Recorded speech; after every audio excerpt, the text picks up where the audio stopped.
As a person that's lived in the forest, quite a bit away from the norm of human society, I like the laws of nature.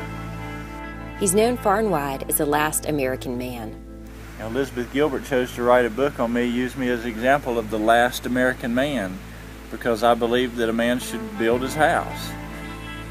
For me, there's a spiritual connection with every one of these buildings. As I went out into the forest, said a prayer to the tree, thanked it for giving its life, made the building out of it. Eustace Conway has lived in the wilderness for 30 years.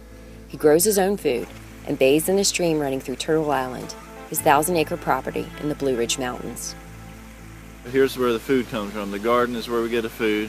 We take it to the kitchen, we eat it there. Any food scraps we bring over here and we put it in the compost pile. And then when that rots down, that makes food for the plants. So this is all about health. You have a fire in there and it gets really hot in there and you sweat a whole bunch and then you jump in the cold creek and then you get back in and do it again and you sweat your toxins out. Conway's been teaching visitors how to learn from his rustic ways for decades. This is what people used to do all the time, you know. Common sense years ago. Common sense used to be common, that's why it was called common sense. But there's no common sense at all in this culture anymore. Lately, Conway's gotten crosswise with the modern world.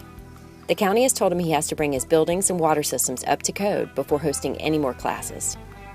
We have very little income. The little income we have is from the campers paying for their camp. The county says it is trying to keep visitors safe by enforcing the law.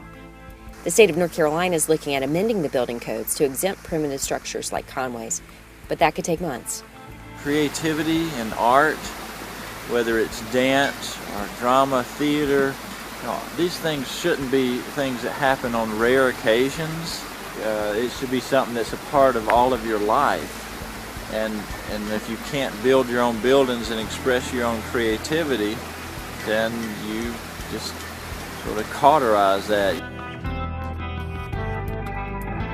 For the Wall Street Journal, this is Valerie Borline in Boone, North Carolina.